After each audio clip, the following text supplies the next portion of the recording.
The Repairer of Reputations by Robert W. Chambers. Chapter 1. Ne raillons pas les feux. Le folie dure plus longtemps que la nôtre. Voilà tous les différents. Toward the end of the year 1920, the government of the United States had practically completed the program, adopted during the last months of President Winthrop's administration. The country was apparently tranquil. Everybody knows how the tariff and labor questions were settled. The war with Germany, incident of the country's seizure of the Samoan Islands, had left no visible scars upon the Republic, and the temporary occupation of Norfolk by the invading army had been forgotten in the joy over repeated naval victories, and the subsequent ridiculous plight of General von Gartenlaub's forces in the state of New Jersey. The Cuban and Hawaiian investments had paid 100%, and the territory of Samoa was well worth its cost as a coaling station. The country was in a superb state of defense. Every coast city had been well supplied with land fortifications. The army, under the parental eye of the General Staff, organized according to the Prussian system, had been increased to 300,000 men, with a territorial reserve of 1,000,000, and 6 magnificent squadrons of cruisers and battleships patrolled the 6 stations of navigable sea, leaving a steam reserve amply fitted to control home waters. The gentlemen from the West had at last been constrained to acknowledge that a college for the training of diplomats was as necessary as law schools are for the training of barristers. Consequently, we are no longer represented abroad by incompetent patriots. The nation was prosperous. Chicago, for a moment paralyzed after a second great fire, had risen from its ruins, white and imperial, and more beautiful than the white city which had been built for its plaything in 1893. Everywhere good architecture was replacing bad, and even in New York a sudden craving for decency had swept away a great portion of the existing horrors.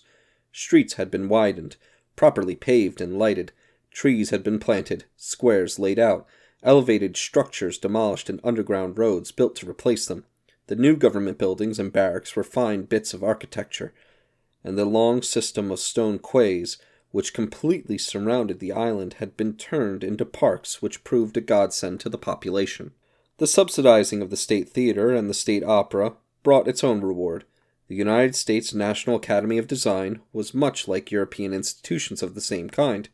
Nobody envied the Secretary of Fine Arts, either his cabinet position or his portfolio. The Secretary of Forestry and Game Preservation had a much easier time, thanks to the new system of national mounted police. We had profited well by the latest treaties with France and England, the exclusion of foreign-born Jews as a measure of self-preservation, the settlement of the new independent Negro state of Suwannee, the checking of immigration, the new laws concerning naturalization, and the gradual centralization of power in the executive all contributed to national calm and prosperity. When the government solved the Indian problem, and squadrons of Indian cavalry scouts in native costume were substituted for the pitiable organizations tacked on to the skeletonized regiments by a former Secretary of War, the nation drew a long sigh of relief. When, after the colossal congress of religions, bigotry and intolerance were laid in their graves, and kindness and charity began to draw warring sects together, many thought the millennium had arrived, at last, in the new world, which, after all, is a world by itself. But self-preservation is the first law, and the United States had to look on in helpless sorrow as Germany, Italy, Spain, and Belgium writhed in the throes of anarchy, while Russia, watching from the Caucasus, stooped and bound them one by one. In the city of New York, the summer of 1899 was signalized by the dismantling of the elevated railroads. The summer of 1900 will live in the memories of New York people for many a cycle. The Dodge statue was removed in that year. In the following winter began the agitation for the repeal of the laws prohibiting suicide, which bore its final fruit in the month of April 1920, when the first government lethal chamber was opened on Washington Square. I had walked down that day from Dr. Archer's house on Madison Avenue, where I had been as a mere formality. Ever since that fall from my horse 4 years before, I had been troubled at times with pains in the back of my head and neck, but now, for months, they had been absent, and the doctor sent me away that day saying there was nothing more to be cured in me. It was hardly worth his fee to be told that. I knew it myself. Still, I did not grudge him the money. What I minded was the mistake which he had made at first. When they picked me up from the pavement where I lay unconscious, and somebody had mercifully sent a bullet through my horse's head, I was carried to Dr. Archer, and he, pronouncing my brain affected, placed me in his private asylum where I was obliged to endure treatment for insanity. At last he decided that I was well, and I, knowing that my mind had always been as sound as his, if not sounder, paid my tuition, as he jokingly called it, and left. I told him, smiling, that I would get even with him for his mistake, and he laughed heartily, and asked me to call once in a while. I did so, hoping for a chance to even up accounts, but he gave me none, and I told him I would wait. The fall from my horse had fortunately left no evil results. On the contrary, it had changed my whole character for the better. From a lazy young man about town, I became active, energetic, temperate, and above all else, ambitious. There was only one thing which troubled me. I laughed at my own uneasiness, and yet it troubled me. During my convalescence, I had bought and read for the first time The King in Yellow. I remember after finishing the first act that it occurred to me that I had better stop. I started up and flung the book into the fireplace. The volume struck the barred grate and fell open on the hearth in a firelight. If I had not caught a glimpse of the opening words in the second act, I should never have finished it. But as I stooped to pick it up, my eyes became riveted to the open page, and with a cry of terror, or perhaps it was of joy so poignant that I suffered in every nerve, I snatched the thing out of the coals and crept shaking to my bedroom, where I read it and reread it, and wept and laughed and trembled with horror which at times assails me yet.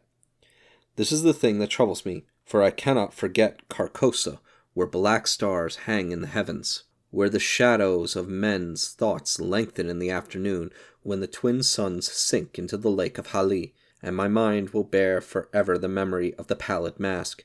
I pray God will curse the writer as the writer has cursed the world with this beautiful, stupendous creation, terrible in its simplicity, irresistible in its truth, a world which now trembles before the King in Yellow. When the French government seized the translated copies which had just arrived in Paris, London, of course, became eager to read it. It is well known how the book spread like an infectious disease from city to city, from continent to continent, barred out here, confiscated there, denounced by press and pulpit, censured by even the most advanced of literary anarchists. No definite principles had been violated in those wicked pages, no doctrine promulgated, no convictions outraged. It could not be judged by any known standard, yet, although it was acknowledged that the supreme note of art had been struck in The King in Yellow, all felt that human nature could not bear the strain, nor thrive on words in which the essence of the purest poison lurked. The very banality and innocence of the first act only allowed the blow to fall afterward with more awful effect. It was, I remember, the 13th day of April 1920, that the first government lethal chamber was established on the south side of Washington Square, between Wooster Street and South Fifth Avenue. The blocks, which had formerly consisted of a lot of shabby old buildings used as cafes and restaurants for foreigners, had been acquired by the government in the winter of 1898. The French and Italian cafes and restaurants were torn down. The whole block was enclosed by a gilded iron railing, and converted into a lovely garden with lawns, flowers, and fountains. In the center of the garden stood a small white building, severely classical in architecture, and surrounded by thickets of flowers. 6 Ionic columns supported the roof, and the single door was of bronze. A splendid marble group of the Fates stood before the door, the work of a young American sculptor, Boris Yvain, who had died in Paris when only 23 years old. The inauguration ceremonies were in progress as I crossed University Place and entered the square. I threaded my way through the silent throng of spectators, but was stopped at 4th Street by a cordon of police. A regiment of United States Lancers were drawn up in a hollow square around the lethal chamber. On a raised tribune facing Washington Park stood the governor of New York, and behind him were grouped the mayor of New York and Brooklyn, the inspector general of police, the commandant of the state troops, Colonel Livingston, military aide to the President of the United States, General Blount, commanding at Governor's Island, Major General Hamilton, commanding the garrison of New York and Brooklyn, Admiral Buffby of the fleet in the North River, Surgeon General Lansford, the staff of the National Free Hospital, Senators Wise and Franklin of New York, and the Commissioner of Public Works. The tribune was surrounded by a squadron of hussars of the National Guard. The governor was finishing his reply to the short speech of the Surgeon General. I heard him say, "The laws prohibiting suicide and providing punishment for any attempt at self-destruction have been repealed. The government has seen fit to acknowledge the right of man to end an existence which may have become intolerable to him, through physical suffering or mental despair. It is believed that the community will be benefited by the removal of such people from their midst.